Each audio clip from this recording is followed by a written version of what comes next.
Hi, Anita. Thank you for joining me today on the Net Zero Compare podcast. Today, we are looking at sustainability from a slightly different angle. A lot of climate and ESG conversations focus on emissions data, reporting rules, technology, and corporate targets. Those are obviously all important, but companies are also operating in a world shaped by geopolitics, national security concerns, energy scrutiny, trade tensions, industrial policy, and also obviously supply chain disruption.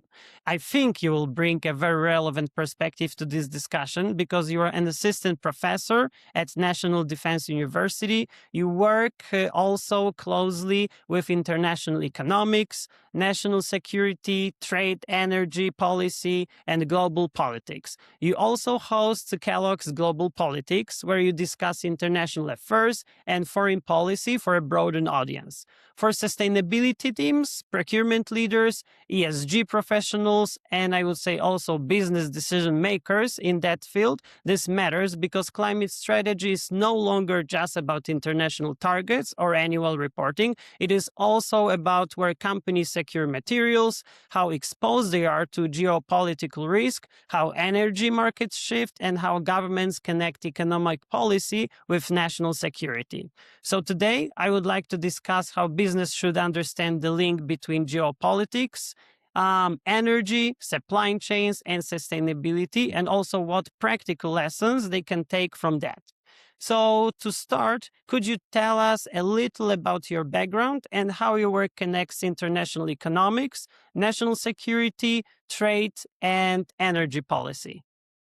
Sure. Well, first, I just have to start with a standard disclaimer that my views are my own and don't represent the National Defense University, the Defense Department, or the U.S. government.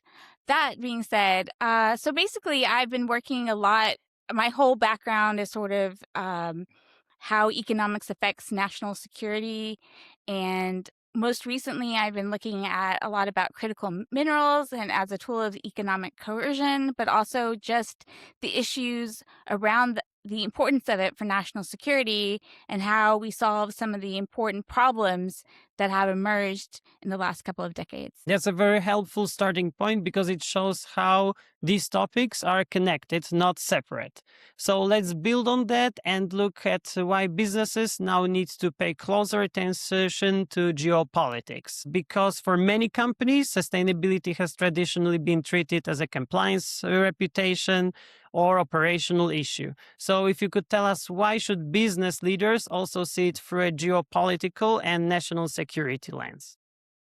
I think it's important that the geopolitical risk to the minerals and inputs to a lot of the green energy and renewables. So we've exported most of those offshore. So we are very dependent on importing, for example, critical minerals.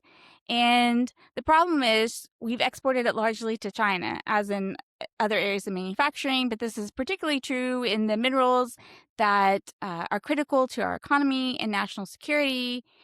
And so I think the risk of a conflict with China in particular, or a risk of a conflict with Russia, or geopolitical, strategic, competitive countries, companies have to be prepared for that, for them to maybe use these economic weapons as a tool of coercion for the government, the state, or even an actual military conflict and how that would disrupt supply. Got it. That makes a lot of sense. But can we also translate into the supply chain field?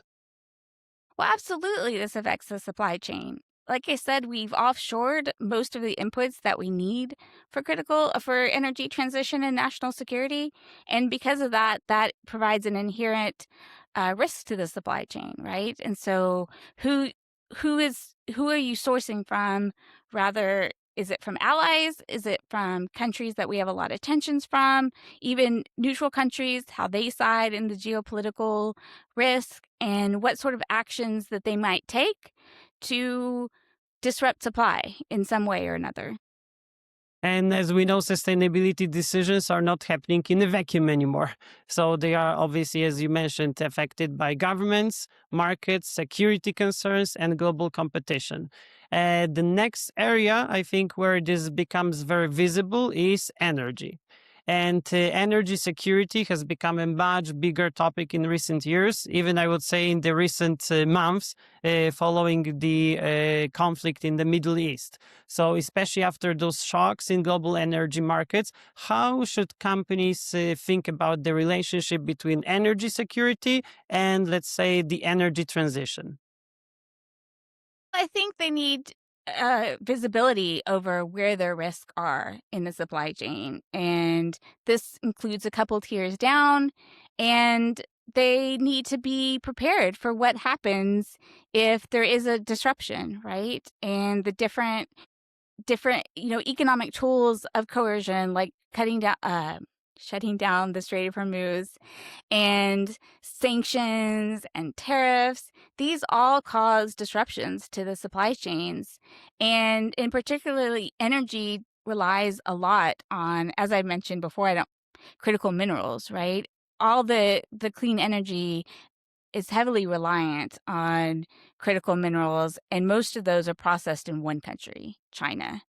And so we've lost our ability to do that.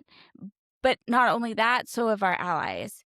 And we cannot think about renewable energy without thinking about the security of where those inputs are. So, if I understand correctly, your current work focuses on critical minerals and how to diverge from other countries. Is that correct? Yes, it, it deals with what the vulnerabilities are, the difficulty of solving some of those vulnerabilities, the economy of critical minerals, of mining, of processing, the strategic nature of it, the security risks.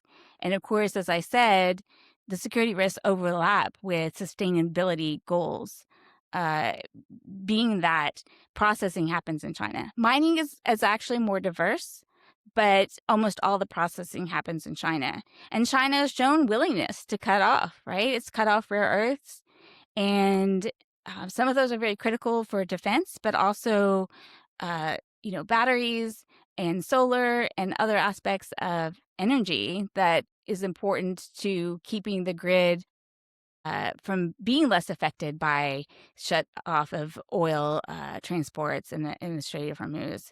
And so, because of that, companies need to be aware of what those tensions are, where the choke points are, and think about not only diversification, which is difficult because if China controls 90% of the processing, sometimes there just isn't another country to do it. But what kind of investments do they need to secure their supply? Thinking about if there is a supply disruption, do we have stockpiles? Can we think of substitutes? Those sort of considerations, I think, are really important for businesses. I got it. Critical minerals, this is one thing, but what also came to my mind as you were explaining, also products. For example, let's say chips that are currently manufactured in Absolutely. Taiwan. And obviously, there is a potential threat from China as well, right? Absolutely, right? So, all these goods that factor into being able to have a more sustainable energy grid from copper, just to have the infrastructure. I think all of those are very susceptible. And when one country dominates in chips, it's a little more diverse. But yes, so much of the high end chips are made in Taiwan that you have to be aware of geopolitics. You have to have some sort of risk assessment and plan if those disruptions occur. And I think this is a very useful distinction because energy transition does not simply mean replacing one system overnight. It's not Hmm. possible. But I think it also means managing cost, infrastructure, and political risk. And that naturally brings us to supply chains. Many clean technologies depend on minerals. As we already mentioned, the importance of those critical minerals, components, manufacturing capacity, and logistic networks. And this is all concentrated in specific regions. So, if you could tell us what do companies over underestimate about supply chain risk in the clean energy and sustainability space? Problem is businesses have, until very recently, focused on just in time, right? Not keeping an inventory is a lot cheaper, but disruptions themselves are very expensive. And so you have to weigh the costs of being more sustainable, having more resilience in your supply chain versus the cost of disruption. And I think that's an important distinction when thinking about supply chains. I think looking for where, of course, where you can diversify. And a lot of that can't just be done overnight. You have to look at what investments governments are making, what investments you can make. A lot of companies have started offtake agreements with mines to secure supply of certain minerals. I think that those are all really important aspects that businesses have to think about in creating supply chain resilience, not just diversification, but also what they do in case of a supply shock it could affect more than one country, or if you're reliant on one country. And do you have a stockpile? Do you have alternatives? I think it all comes back to that when we're talking about supply chains. And one thing that just crossed my mind, exactly what you said, companies trying to reduce inventory because obviously that brings prices down.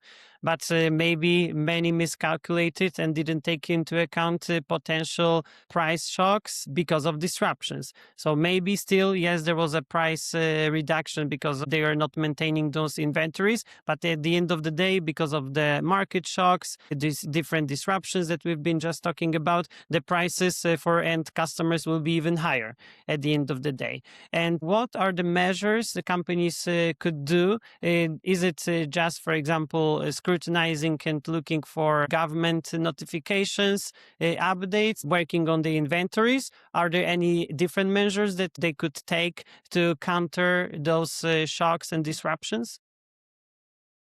I think it depends on, in addition to stockpiles, and one thing, of course, is friend shoring or ally shoring. If it's not made in the United States, then looking to allies, and that means having more than one ally, of course, too, right? Some of our goods do come from like South Korea or Taiwan, but you have to consider what are the risks uh, of disruption of a geopolitical conflict.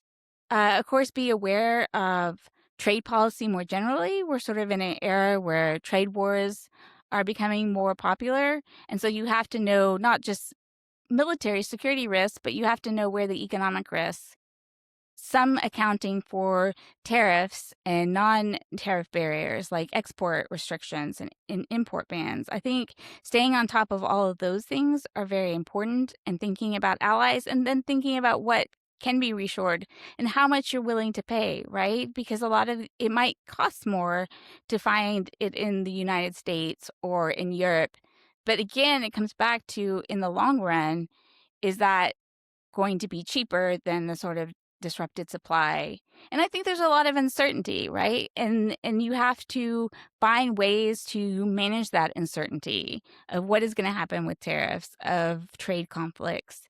I mean, the news can suggest different things on different days, and I know I've talked to businesses, and how that's one of the more difficult things is not the tariffs themselves, but not knowing what the tariffs are going to be day to day. So you have to be able to have some risk analysis to gauge what is going to happen in the future and decide if the higher cost of finding other partners to buy from or stockpiling is worth it. So yes, I think visibility too in your supply chain, right? It's not just about what you are importing. It's about what your importers are importing and where they're vulnerable. And I think it's when you get into the third and fourth tiers,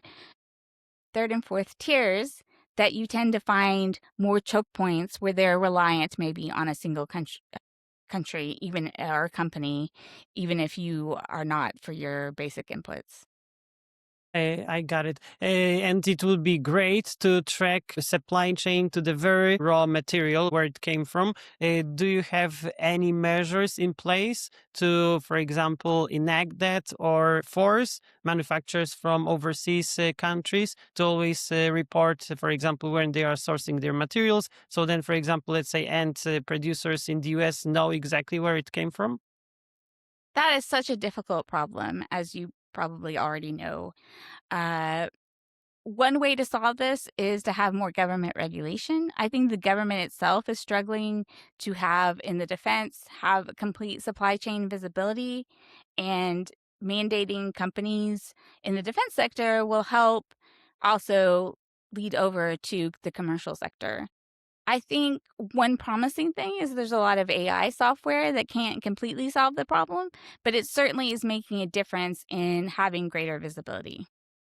So as always, AI will be the answer to all of our problems. And you've just mentioned visibility. I think that's also a very important point for procurement and sustainability teams, because a low carbon product can still carry serious supply chain exposure. And as you said, it's very difficult to track it.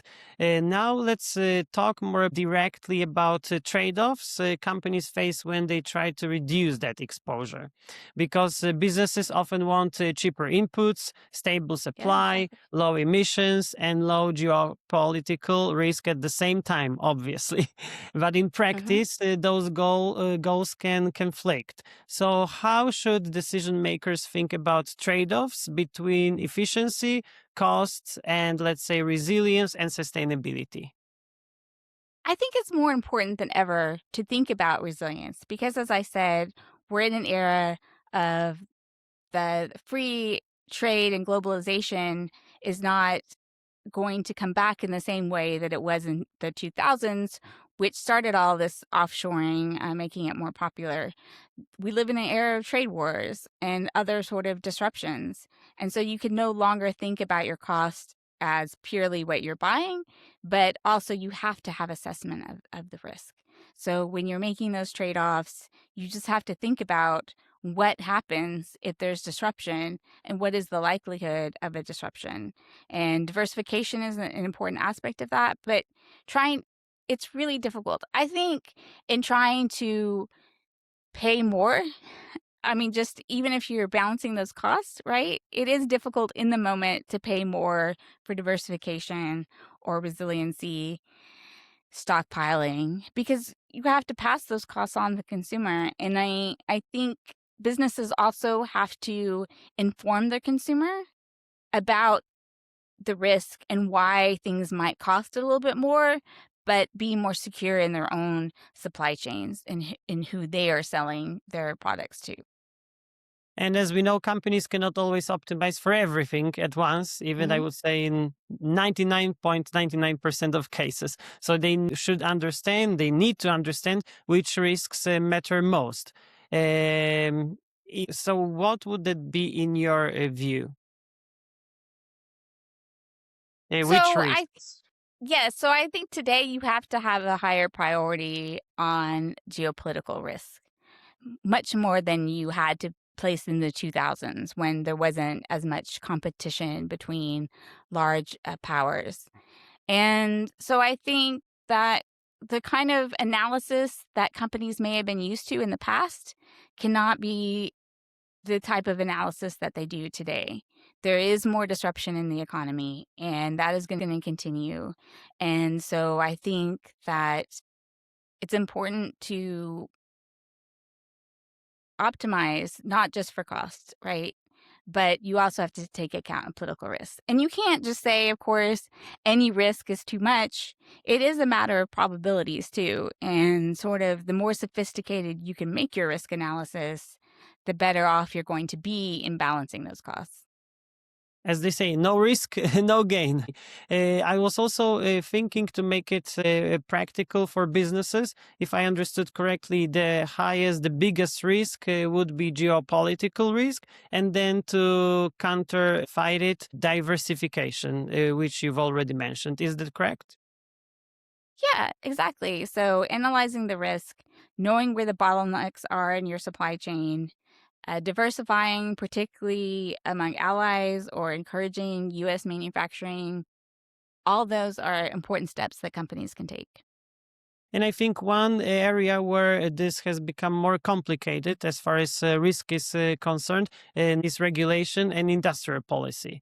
Because governments are using climate policy, as you know, trade policy, subsidies, tariffs, and procurement rules to shape markets, especially nowadays.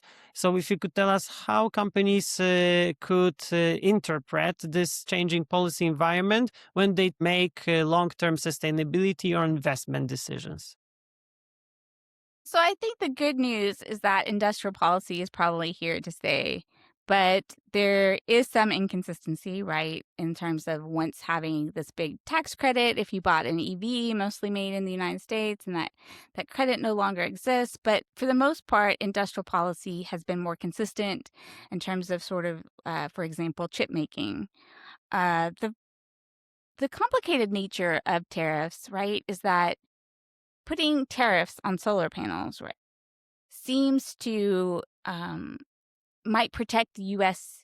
industry on solar panels, but it might also decrease the adoptability of solar panels because they are being provided now at a higher price.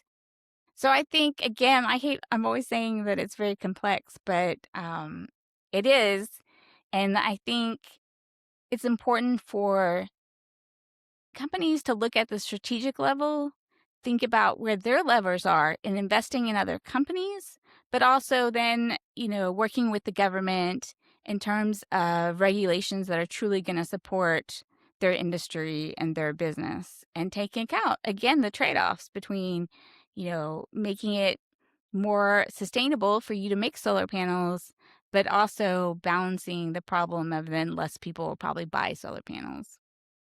And this is a good reminder that policy is not just a reporting requirement. As we've already discussed, it can change incentives, costs, market access, and competitive positioning. Do you have any examples that you could give our audience of any incentives or, as I mentioned, market access, maybe competitive positioning that are right now in place, or maybe you are thinking of to implement? I mentioned how incentives can change whether you buy an EV and sort of the policy of subsidies there. And I think subsidies are a particularly good example of probably a better way to have industrial policy than tariffs, I think, because then you're really investing in the infrastructure to build up an industry and like I said, chips is a really obvious one in terms of green energy. I think that varies more from administration to administration. Obviously, there was more investment in wind energy in the previous administration and solar. Today, it's more about nuclear and geothermal. But these policies to build up the industries are very important and something that the country is really focused on, I think is the good news. And I think in general, a lot of it will be here to stay. Of course, I mean, you have to deal with the fact that our politics system, right? There's not always consistency. And that can be hard for long term plans. But you can see the sort of direction that's going and the fact that we are so concerned with onshoring as much as possible, that is good news for businesses in the United States. That's a good point because the thing that our guests, business leaders, decision makers at companies that we talk to always stress out is uncertainty. Uncertainty is the worst for the business because of long term Absolutely. planning and so on and so forth. So, as you said, of course, we know also that government changes. So, having those policies in place and knowing that they will stay even after the government changes, probably that's the key for most of the businesses. We also touched on incentives, costs, market access, and competitive positioning. So I would like to connect that to the daily work of ESG and compliance teams, because many ESG teams focus on emissions, accounting, disclosure, and also compliance. If you could tell us, where do you think geopolitical risk should fit into ESG strategy, climate risk assessment, or corporate governance? One of the overlaps is in offshoring so much, right? We've externalized a lot of the carbon being used and environmental degradation. And just by having it in not having it in the US, not having those environmental problems, you have to consider the problem is they may have looser environmental regulations in other countries. So I think if your goal is, energy sustainability, low carbon, there's also, you should be encouraged to buy from the United States or other countries that have similar environmental regulations. So geopolitics factors certainly into uh, sort of what countries, China has been particular, focused on we're going to undercut on price, and we can do that because we are lowering environmental standards, right? And so where your products come from is critical, and the geopolitical element is how China has very specifically said to dominate, and it wants other countries to be dependent on it while it is independent from other countries. So I think it's very important to consider the environmental regulations and why countries may choose certain environmental regulations. I do agree because a big part of that is the quality of information companies rely on. And as you said, when they are well informed, okay, they can get outsourced production or get products, raw materials from China, but it comes at the cost of sustainability or labor rules. As we know, these are not that respected in China versus European Union or the US. Mhm. Yeah, exactly. And so I think when we're thinking about carbon footprint or net zero goals, which are also good for security, we have to think about exactly what cost we are externalizing, right? The carbon footprint can't just be companies in the US or companies in the EU. It has to be not even just China, but other geopolitical tents or non allies, you know, mining cobalt in the DRC, right? Cobalt is essential for EV batteries, but it's child labor, right? That's doing this. And so we've looked too much at cost to offshore these things. And I mean, that's the irony in some sense in the environmental space is that make these products like solar and wind turbines, they're all relying on inputs that are create a lot of pollution. And as the demand increases, that element increases. And do we want to try to have it in the US where we have more stringent laws? Or are we willing to buy it from countries that don't have those laws and, again, have a higher carbon footprint? Going back to those cobalt mines, I've heard about it a lot. As you know, they are heavily guarded. They remind me of labor camps, not normal mines, unfortunately. Ooh. But there are other sources of cobalt outside of the DRC. It is just maybe not as economical as cheap to mine it in other places. And one thing that's interesting about minerals is that, the US has most of them, but they are byproducts of other minerals, right? And so part of it is creating a system where you're capturing the byproducts, not just the main thing that you are mining from. But we could actually be a lot more self-sufficient in that way, but it requires adjusting permits to be able to actually open mines. And I think considering where the labor and environmental standards are, people should be more open to working with regulators instead of just saying we don't want any sort of environmental pollution at all. So, working with regulators plus exactly having access to reliable information. As you said, there are other locations where the cobalt could be mined, but most companies are choosing the Republic of Congo because of costs associated with this, low costs. Not even that they're choosing the Congo. I mean, it's the Congo sending all of that to China. So in a sense, they're choosing China because the DRC doesn't process any of the cobalt, and you're not buying raw cobalt. Nowadays, many ESG teams focus on emissions accounting, disclosure, and compliance. If you could tell us, where do you think a geopolitical risk should fit into ESG strategy, climate risk assessment, or corporate governance? One of the things you have to think about is I'm sure you've heard about this, the environmental standards in other countries, right? I mean, you know this. But in terms of geopolitical element of it, why do countries sometimes have these lower standards, right? China has specifically worked to undercut uh, the rest of the world in providing cheaper manufacturing and processing of critical minerals. And it can do a lot of those costs because of its environmental regulations. But it's also doing it because it wants the world to have more dependence on it and for it to be independent of the world. And that allows them to have economic tools so then they can cut off countries if they do things like human rights violations or other elements that they do not agree with. So I think understanding the reasons behind or the strategic policies of other countries and how they determine their own environmental and labor standards is one important element when you're thinking about procurement. I think this is helpful because ESG can become too narrow if it only focuses on disclosure. The stronger version is about understanding risk, strategy, and resilience. And a big part of this is the quality of information we've been already talking Hmm. about. All those companies rely on because yes, you can have cheaper products from China, but at what cost? As we know, they don't follow labor regulations, in many cases sustainability regulations, and the list can go on and on.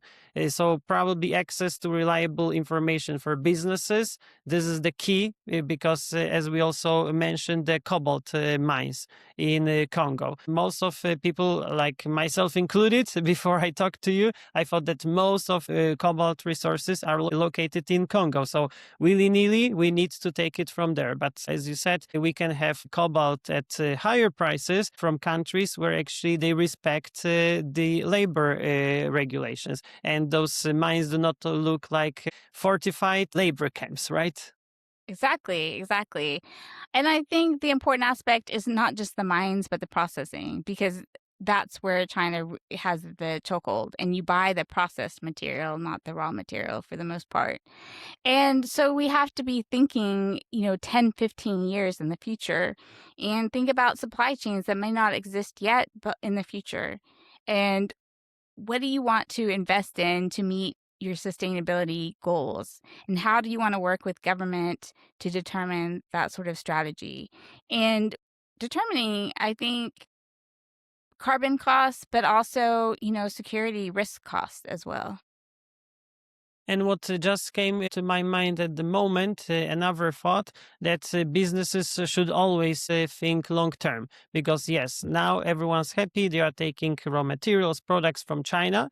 But obviously, when the plan will come into force, and as you mentioned, China would like to cut off different countries, when China becomes the monopoly, then all the countries will be forced to have supply chains starting in China. So they have to import products from China, software, know-how, and it won't be possible with other countries because they will be just burned out in the process. So even paying higher price at the moment, but outsourcing it to other countries than China or taking their products, raw materials from other countries than China, probably at the end of the day will pay off.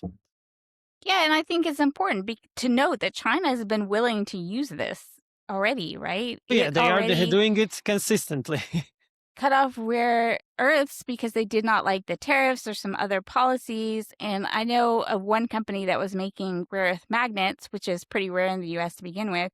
And China was the only source of samarium, and they needed that samarium to make those magnets. And so they had to find an old stockpile in France to be able to continue business, but that only lasts so long. Part of the agreement with the U.S. has with MP Materials was to start refining that samarium so companies will have it to be able to make things like magnets. That is just one story that is repeated over and over again. And so you have to think about the coercive elements. Again, part of geopolitics is understanding the strategy of the other country, not just your own strategy, and how that is going to affect your business in the short term and in the long term. And then navigate through. Mm-hmm. And when companies access supply chain risk, country risk, emissions risk, or let's say energy exposure, they often depend on incomplete data and assumptions, which we've already mentioned. What are some common blind spots you see in how organizations think about global risk? It's a good question. I mean, incomplete data is just so much part of the world when you're gathering data on anything.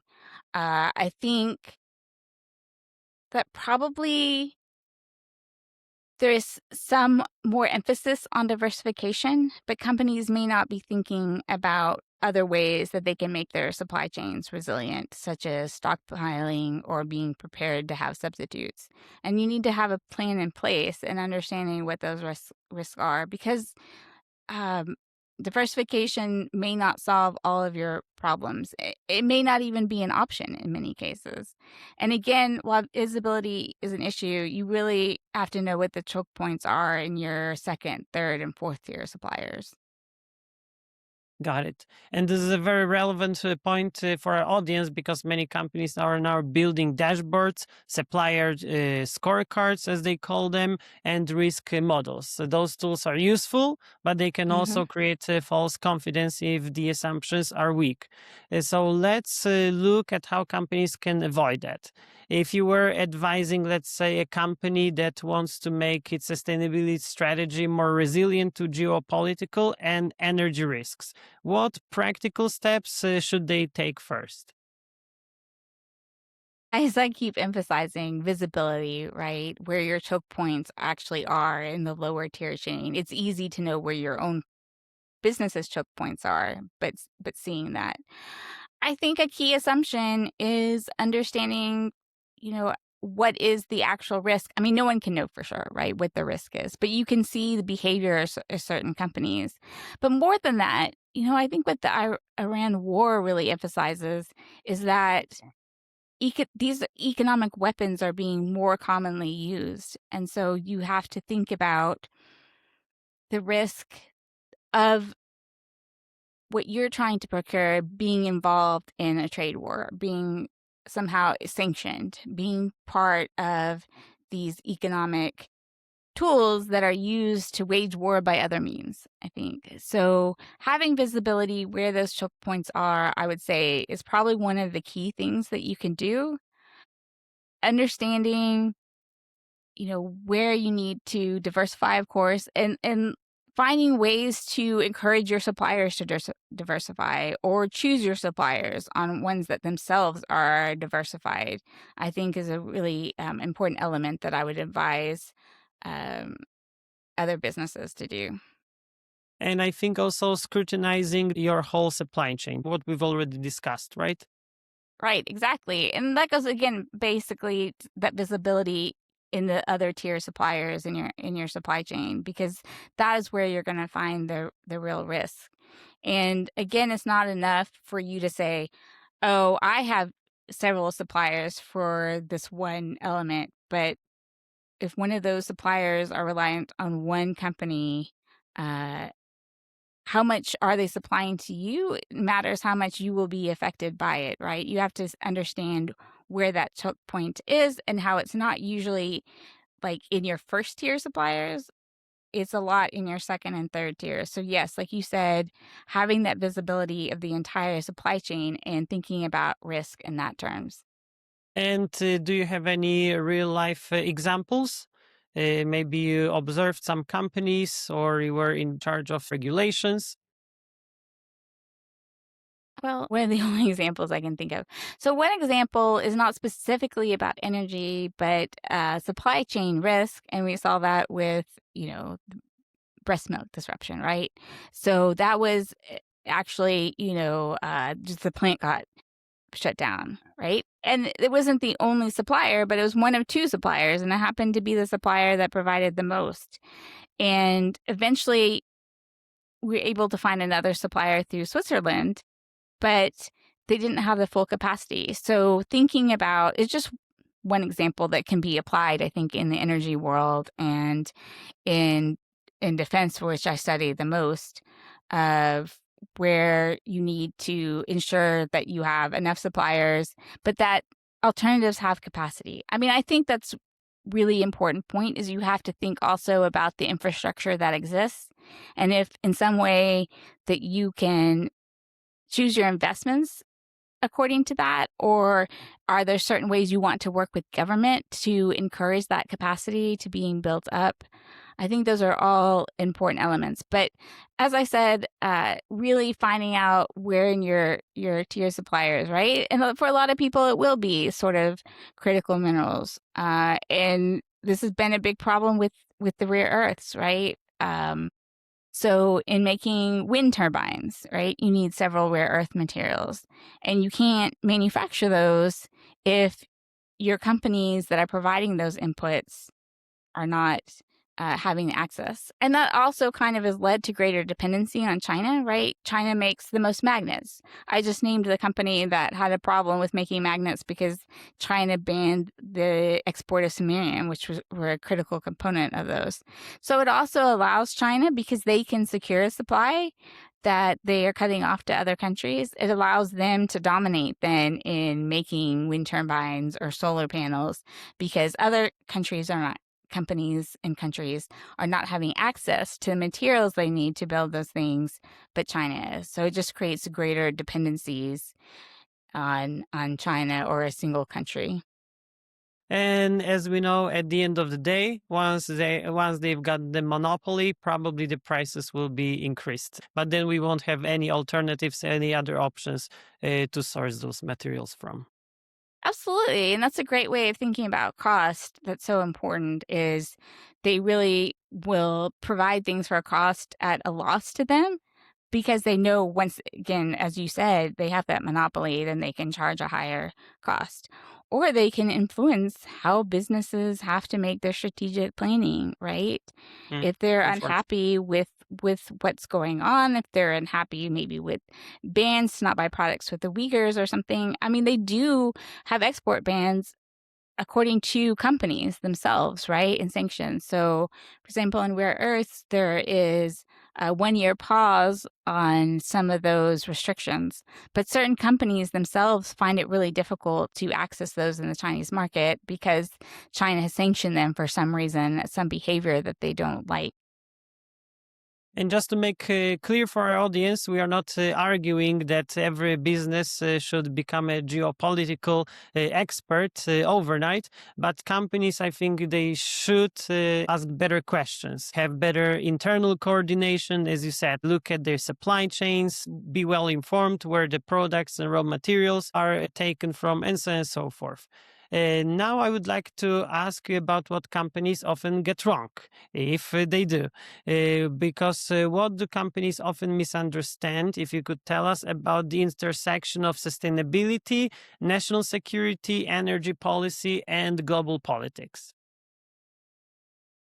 I think one thing that's pretty obvious is that going for purely the lowest cost of an input creates other costs down the road that's not being taken into the final. So not having a long-term strategy and just focusing on the short-term costs, right, have made supply chains a lot more brittle and more vulnerable to these sort of disruptions, which then, of course, cost money in the end. And so, not being concerned with stockpiling or substitutability, but just going all the times for the lower cost.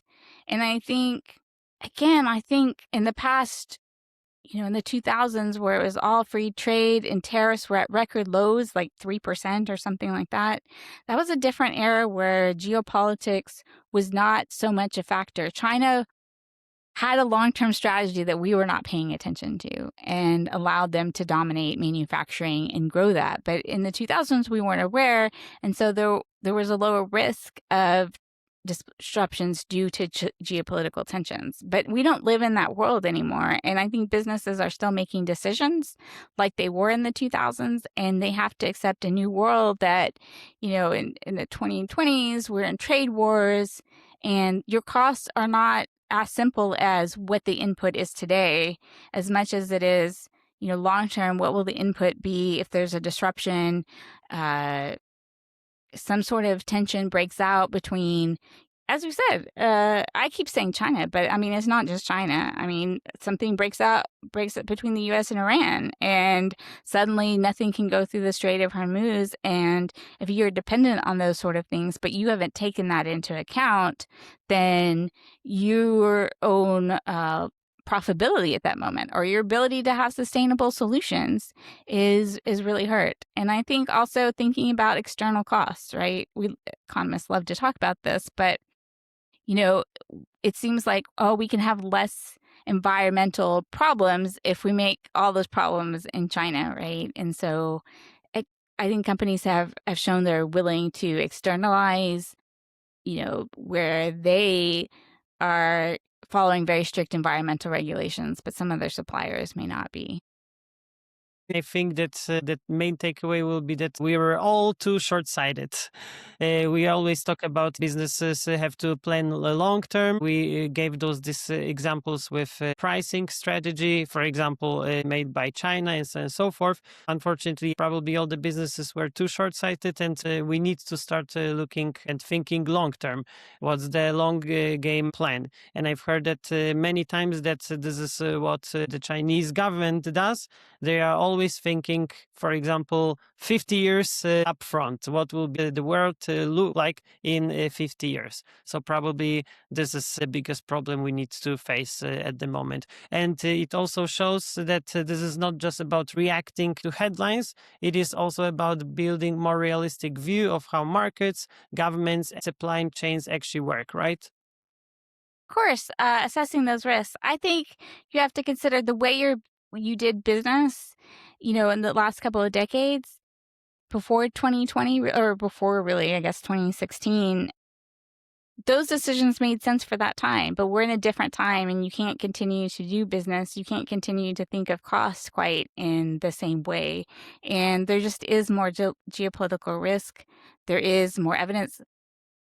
In some sense, this is all about planning for the long term, but also immediate, right?